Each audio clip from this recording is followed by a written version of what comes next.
고백드립니다. 전능하사 천지를 만드신 하나님 아버지를 내가 믿사오며 그 외아들 우리 주 예수 그리스도를 믿사오니 이는 성령으로 잉태하사 동정녀 마리아에게 나시고 본디오 빌라도에게 고난을 받으사 십자가에 못 박혀 죽으시고 장사한 지 사흘 만에 죽은 자 가운데서 다시 살아나시며 하늘에 오르사 전능하신 하나님 우편에 앉아 계시다가 저리로서 산 자와 죽은 자를 심판하러 오시리라. 성령을 믿사오며 거룩한 공회와 성도가 서로 교통하는 것과 죄를 사하여 주시는 것과 몸이 다시 사는 것과 영원히 사는 것을 믿사옵나이다. 아멘. 함께 나눌 말씀은 이제 드디어 마가복음 마지막입니다. 마가복음 16장 14절에서 마지막 절까지 봅니다.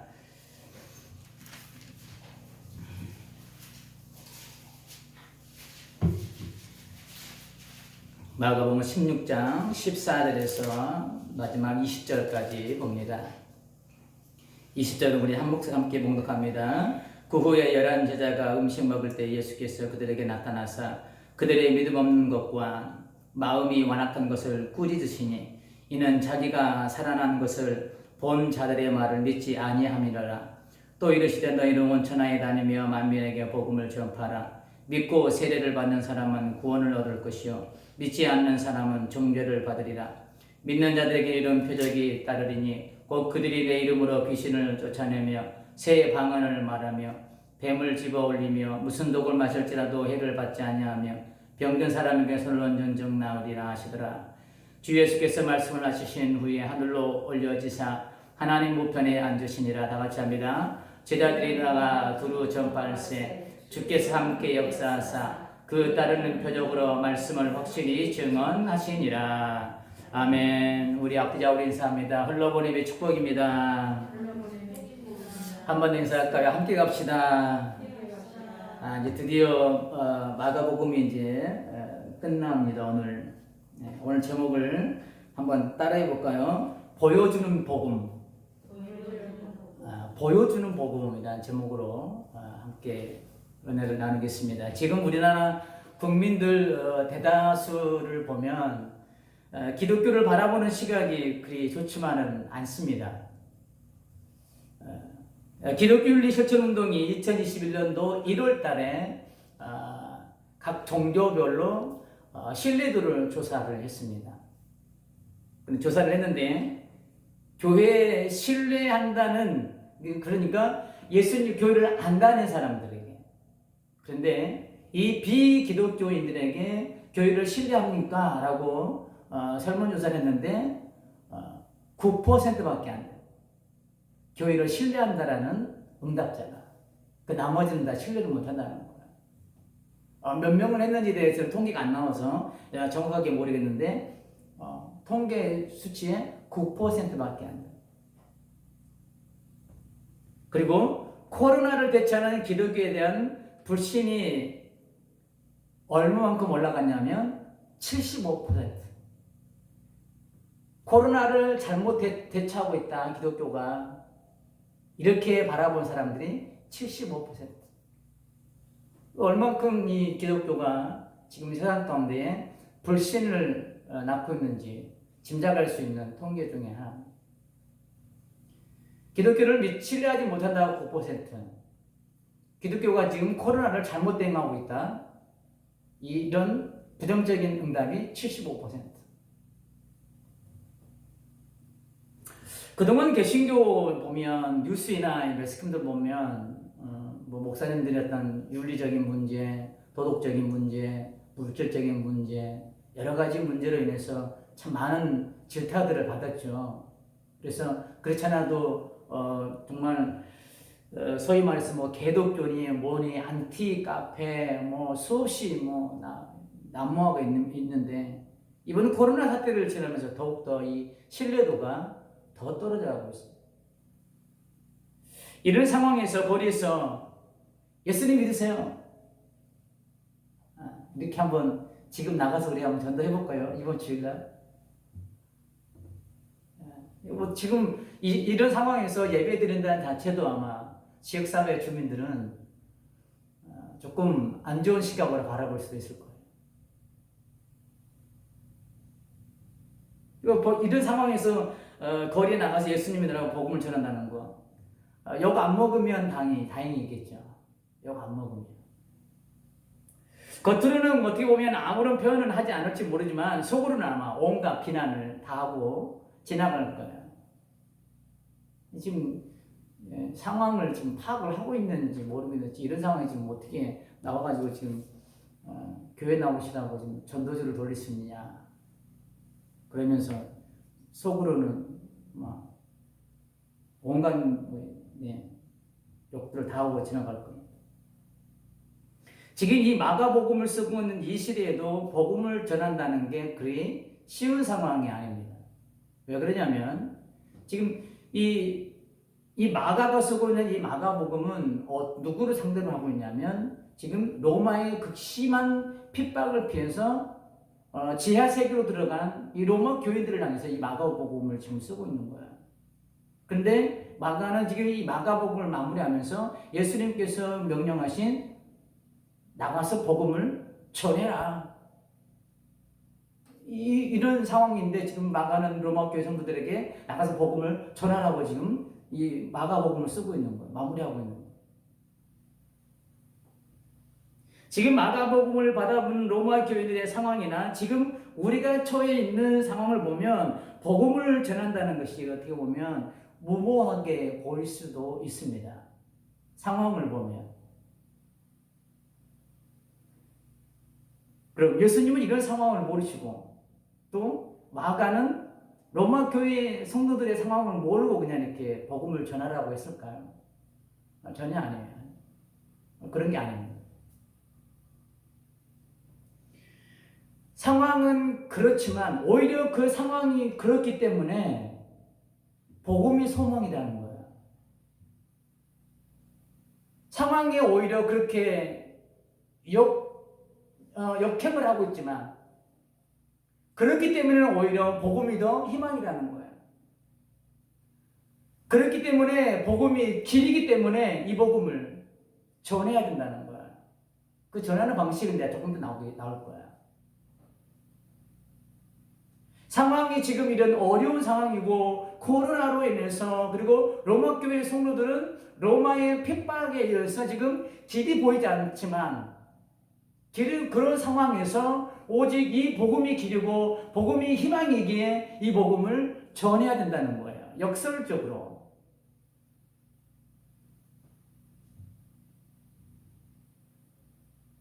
이 복음은 그리고 어떤 방법으로든지 전해져야 한다는 예수님의 강력한 메시지가 담겨져 있는 말씀의 본문이기도 합니다. 그럼에도 불구하고 이 복음은 전해져야 된다. 그래서 예수님은 하늘로 올라가기 전에 제자들에게 권유가 아닌 명령어를 쓰고 있습니다. 그러니까 이런 거죠. 너희가 상황을 봐서 복음을 전할 수 있는 상황이면 복음을 전하고, 복음을 전할 상황이 안 되면 안 전해도 된단다. 이런 권유가 아닌 거예요. 명령이야, 명령. 명령은 뭐 해야 돼요? 따라야 되는 거예요.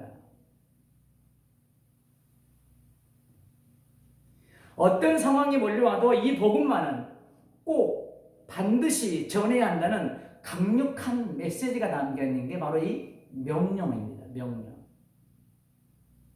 그래서 예수님은 전파해 보겠니? 이런 권유가 아니에요. 전파하라. 이렇게 명령어를 쓰고 있습니다. 상황을 봐서 전파해 보겠니? 이게 아니라는 거예요. 전파하라. 지금 로마 교회 교인들의 상황을 보면 로마의 그 심한 핍박으로 인해 자기 몸 하나 건사하기 힘든 상황입니다. 거리에 나가 복음을 전하다가 목숨을 잃을 수도 있습니다. 그래서 다 성도들이 흩어지고 지하로 들어가잖아요. 핍박이 얼마나 심했는지. 우리가 이런 상황을 따지면 할 수 있는 것이 그리 많지 않습니다. 특히나 지금과 같이 기독교의 신뢰도가 곤두박질하고 있는 상황에서는 복음을 전한다는 것은 어떻게 보면 씨알도 안 먹혀 있는 그런 복음 전파가 될 수 있습니다. 그럼 이런 시대에 어떻게 하면 이 복음을 효과적으로 전할 수 있을까? 그렇다고 해서 예수님은 우리에게 명령합니다. 복음을 전파하라. 결론적으로 결론에서 나오겠지만 사도 바울은 우리에게 그렇게 말씀하시잖아요. 때를 얻든지 못 얻든지 복음을 전하라고. 그러면 이 복음을 그러면 전해야 되는데 지금 우리의 상황은 이렇습니다. 신뢰도는 곤두박질 치고 있습니다. 코로나로 인해서 모든 사방이 다 막혀 있는 것 같습니다. 그럼 이런 상황에서 그러면 복음을 전해야 되는데 그러면 어떻게 해야 되는가? 어떻게 전하는 게 효과적이고 가장 현명하고 지혜로운 전도가 될 수 있을까? 우리가 오늘 그것을 한번 중점적으로 한번 살펴보겠습니다. 예수님은 오늘 본문에서 복음을 전하는데 가장 중요한 부분을 말씀해 주고 계십니다. 그게 뭐냐면 본문 15절과 20절 그리고 마태복음 28장 19절에서 우리가 세 단어로 해서 우리가 찾아보겠습니다. 본문 15절 먼저 볼까요? 또 이르시되 너희는 온 천하에 다니며 만민에게 복음을 전파하라. 그 다음에 20절에 보면 제자들이 나가 두루 전파할세. 자, 마태복음 28장 19절에 보면 그러므로 너희는 가서 모든 민족으로 제자로 삼아 아버지와 아들과 성령의 이름으로 세례를 베풀고. 자, 본문 15절과 20절 그 다음에 마태복음 28절과 19절에 보면 동사가 3개가 나옵니다. 동일하게. 자, 15절에 보면 다니며 20절에 보면 나가. 그 다음에 마태복음 28장 19절에서도 가서 동사예요. 행동을 나타내는 거예요. 행동으로.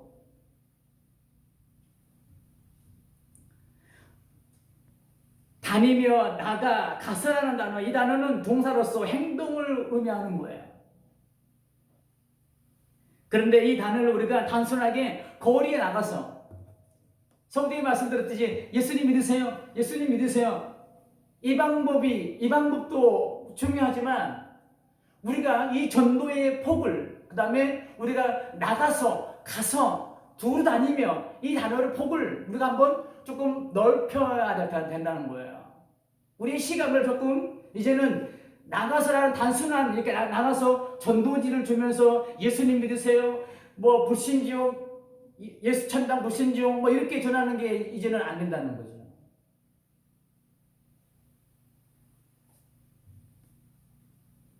우리가 이 단어가 가지고 있는 의미를 조금은 다른 시각으로 바라보면서 우리의 시각을 넓힐 필요가 있습니다. 접근을 이제는 조금 다른 접근을 조금 해야 된다는 거예요.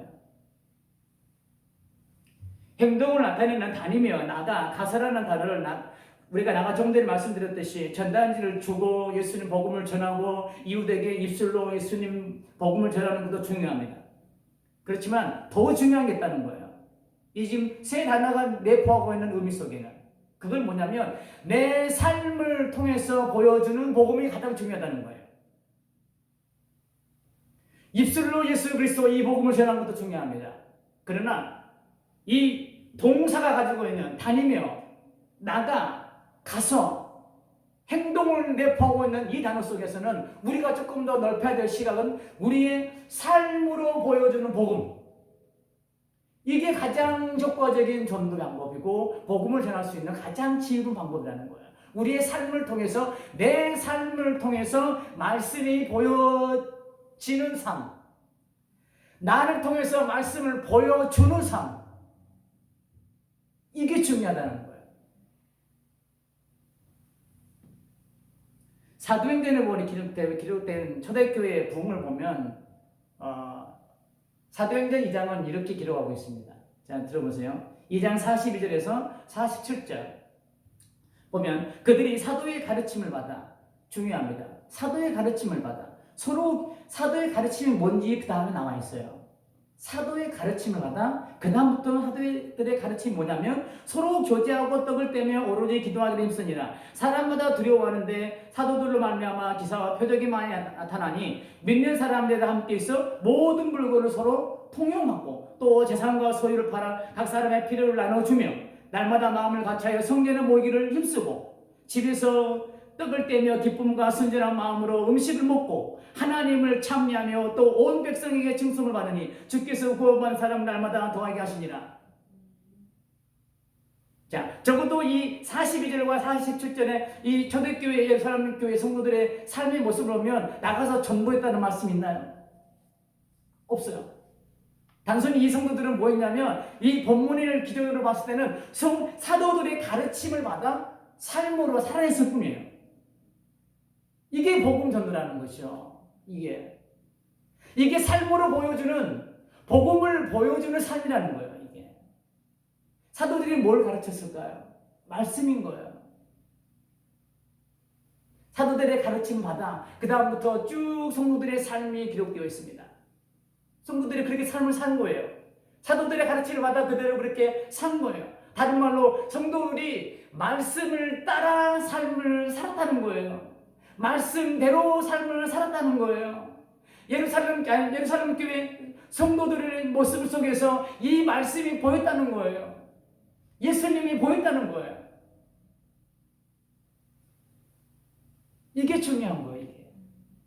나를 통해서 이 복음이 과연 보여지고 있느냐? 이런 어려운 세대 가운데에서. 초대교회 성도들은 사도들의 가르침을 그대로 살아냈습니다. 말씀대로 살았다는 거죠. 말씀대로. 그러니까 말씀대로 살았다는 것은 이런 표현들이 될 수 있는 거예요. 그들의 삶이 복음이었다는 거예요. 그들의 삶 자체가 복음이었다는 거죠. 그들의 삶 자체가. 안디옥 지역에서는 또 어떤 일이 일어났습니까? 사도행전 11장 26절을 보면 만남에 안디옥에 데리고 가서 둘이 교회에 1년간 모여있어 큰 무리를 가르쳤고 제자들이 안디옥에서 비로소 그리스도인이라 일컬음을 받게 되었더라. 이 안디옥 지역이 성적으로 고린도 지역 못지않게 타락했던 지역이 안디옥 지역입니다. 그런 지역에서 그리스도인이라고 인정받을 수 있다는 거 쉬운 일 아닙니다. 세상의 유혹들이 정말 난무하는 거예요. 그런데 그곳에서 이 하나님의 제자로서 하나님의 자녀로서 정체성을 가지고 영적 순교를 지키려고 그 지역에서 인정받는다 쉽지 않습니다. 그런데 우리가 역을 한번 추적을 해보면 그러면 안디옥 지역 사람들이 안디옥 교회 성도들의 무엇을 보고 그들이 그리스도인이라고 인정했을까요? 바로 그들의 삶을 보고 인정한 거예요. 그들의 삶을 보고 예수님 믿으세요. 예수님 믿으세요. 물론 이것도 겉으로 보면 세상 사람들이 보기에 열심으로 보이겠죠. 그러나 삶의 현장에서 동떨어진 삶을 산다면 인정하지 않는 거예요. 오히려 비난받기에 딱 좋은 삶인 거예요. 그러나 말씀이 삶으로 연결되어서 그게 향기가 된다면 주변을 다 물들이게 되는 거죠. 예수님 냄새가 나게 돼 있는 거예요.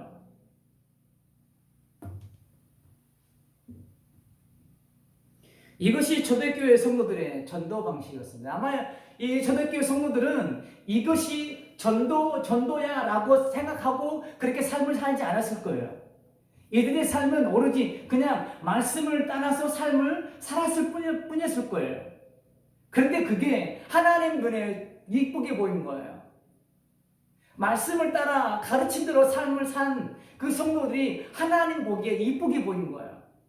그래서 뭐 했다고요? 47절에 하나님을 찬미하며 또 온 백성에게 칭송받으니 주께서 구원받는 사람을 날마다 더하게 하시니라. 구원의 역사는 하나님께서 만들어 가시는 거예요. 우리는 말씀을 따라 그냥 삶을 살아내기만 하면 되는 거예요. 그게 바로 나를 통해서 복음을 보여주는 삶이 되는 거예요. 그게 지금 결론적으로 우리가 봤을 때는 가장 아름다운 전도 방식이 된 거예요. 그 결과 하나님께서는 구원받은 사람을 날마다 더하게 하는 부흥의 역사를 하나님께서, 주님께서 만들어 가신다는 거예요. 열매는 누가 맺게 하셔요? 하나님이 하시는 거예요. 사도 바울이 고린도 교인들에게 했듯이 나와 아볼로는 씨를 뿌렸고 물주는 사람밖에 아니다. 자라게 하신 이도 하나님이시고 열매 맺게 하신 이도 하나님이시다.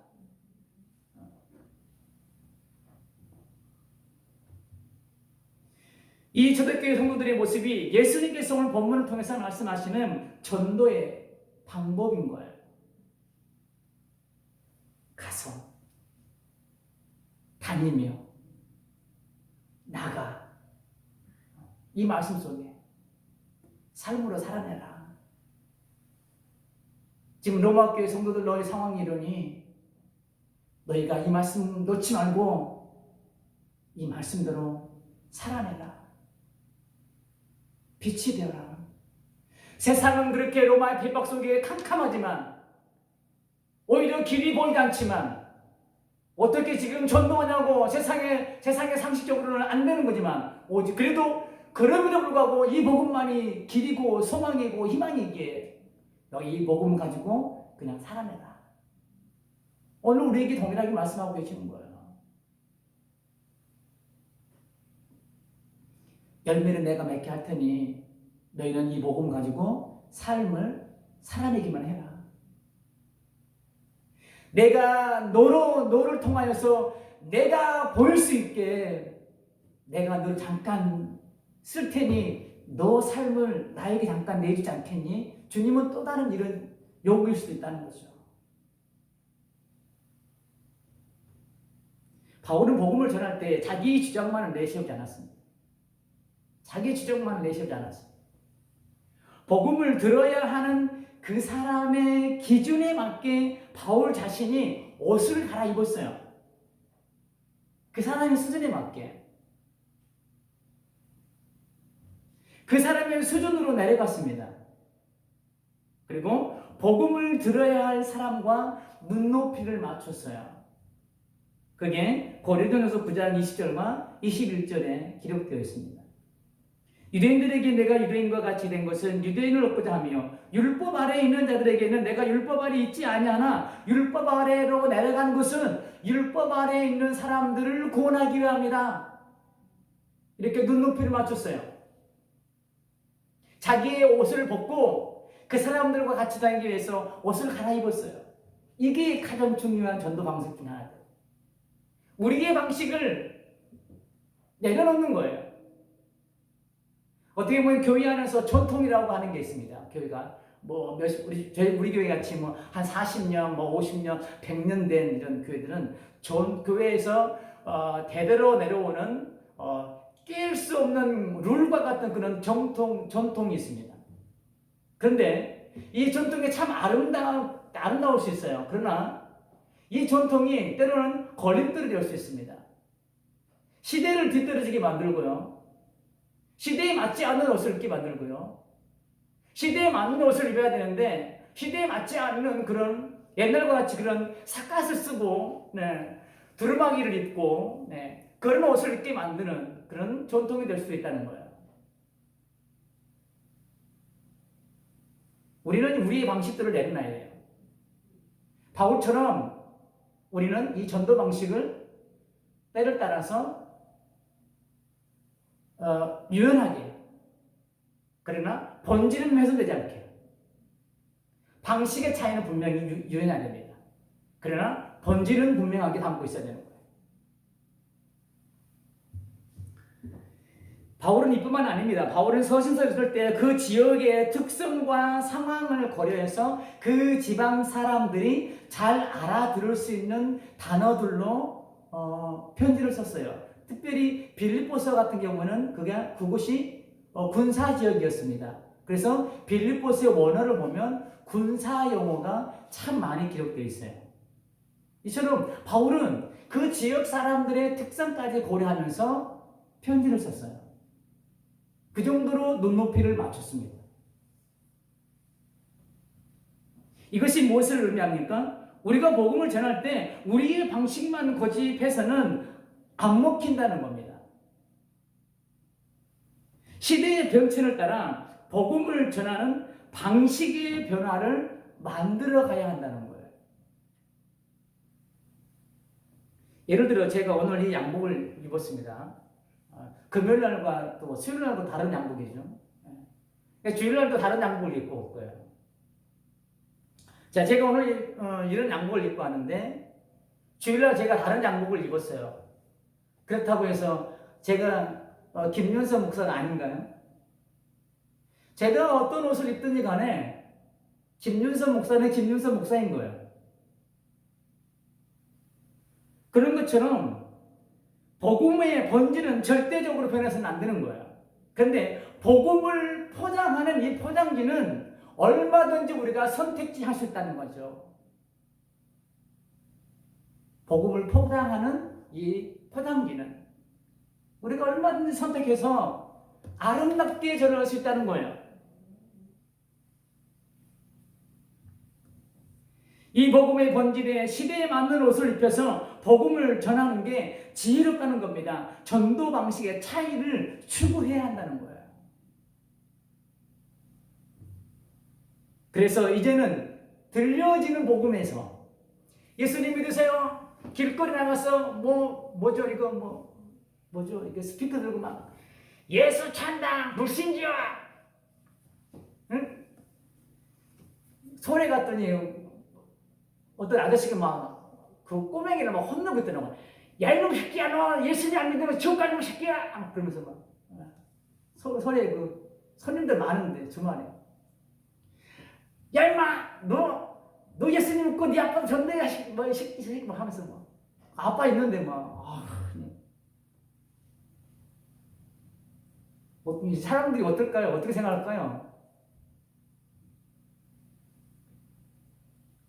포장지를 바꿔야 돼요. 이제는 포장지를. 그래서 이 들려지는 복음에서 우리가 그치면 안 되는 거야. 중요합니다.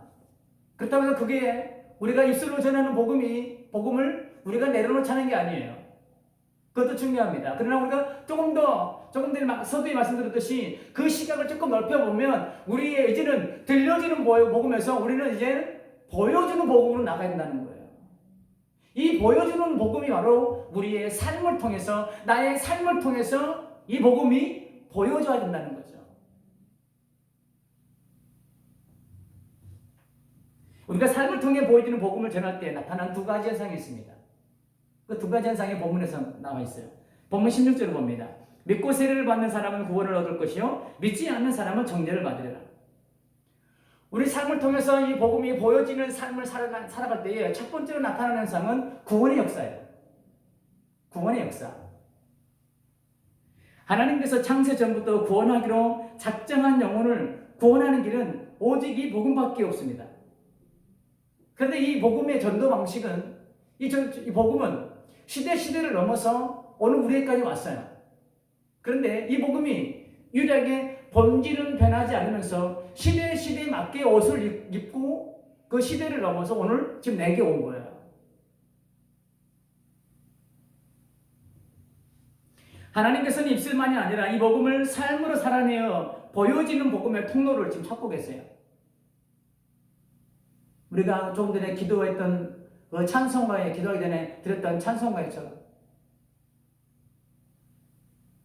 나를 통해 복음이 보여질 때 나를 통해 하나님께서는 구원의 역사를 만들어 가실 줄 믿습니다. 그 구원의 역사를 만들어 갈 주인공을 지금 찾고 있는 거예요. 두 번째로 나타나는 현상이 있는데 그건 뭐냐면 복음이 전파되는 곳에는 반드시 어떤 체험적 현상들이 나타난다는 거예요. 체험적 현상. 기독교는 체험적 기독교라고 해요. 체험적 종교라고 합니다.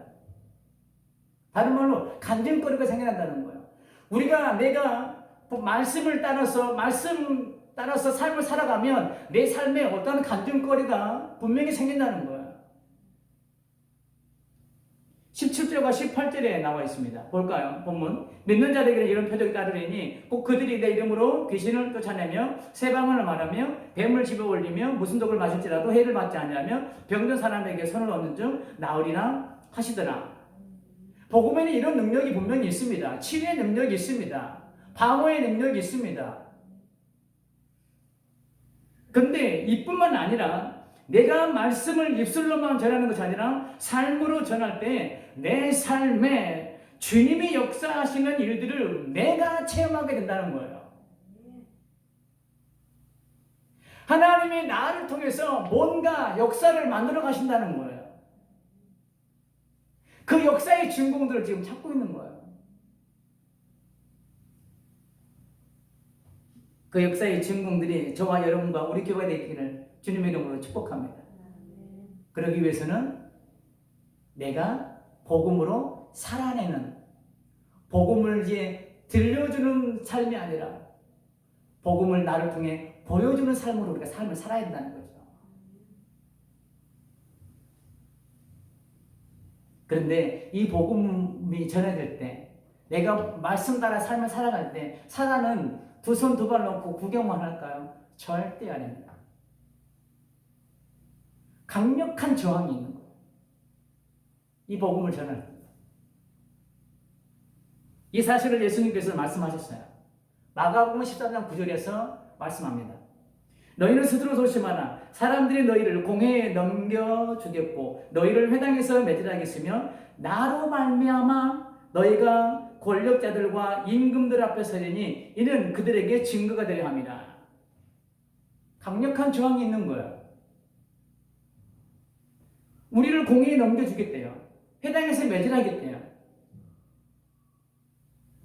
그리고 권력자들과 임금들 앞에 우리를 죄인으로 세우겠대요. 이런 저항들이 있는 거예요. 복음으로 우리가 삶을 살려고 할 때에, 내 삶 속에서 이 복음이 전파되려고 할 때에 사단의 이런 강력한 저항을 우리는 맞닥뜨리게 된 거예요. 근데 이때에 우리가 붙들어야 될 아주 중요한 말씀이 있습니다. 오늘 본문이 20절 볼까요? 제자들이 나가도록 전파하세 주께서 함께 역사하사 그 따르는 표적으로 말씀하시니 증언하시니라. 자, 누가 함께 하세요? 역사하세요? 주께서 함께 역사하시는 거예요. 이 복음으로 우리가 살아낼 때에 사단의 이런 강력한 저항이 있지만 우리가 그래도 이길 수 있는 힘은 주께서 나와 함께 역사하는 예수님의 이 힘이 있게 우리는 넉넉히 이기고 남는 승리를 우리가 만끽하게 되는 거예요. 마태복음 28장에서도 기록하고 있습니다. 20절에 내가 세상 끝날까지 너희와 항상 함께 있으리라. 나의 힘으로는 안 되지만 나와 함께 역사하시는 주님, 나와 동행하시는 그 주님의 은혜와 능력으로 우리는 이 사단의 강력한 저항을 넉넉하게 이길 수 있는 거예요. 우리의 힘으로는 밀려날 수밖에 없어요. 나의 등 뒤에서 나를 도우시는 주.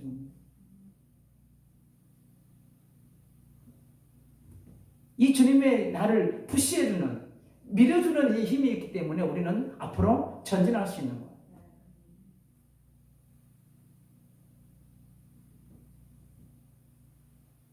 결론입니다. 우리는 때를 얻든지 못 얻든지 이 복음을 전해야 하는 사명이 우리에게 있습니다. 예수님은 오늘 마가복음 마무리하면서 제자들에게 당부하고 있죠. 두루 다니며 이 복음을 전파해라. 마태복음도 마무리하면서 가서 복음을 전하라고. 복음을 들을 사람들이 오도록 기다린 것이 아니라 가라는 거예요. 이걸 우리가 시각을 좀 넓혀서 우리의 삶으로 한번 살아내보자. 이 사명이 우리에게 있습니다. 다니며 가서 이 단어의 의미를 더 확장시켜서 이제는 들려주는 복음을 넘어서 복음을 삶으로 살아 이 복음을 나를 통하여서 보여주는 그러한 삶을 사는 우리 성도님들이 다 되시기를 주님의 이름으로 축복합니다. 아멘.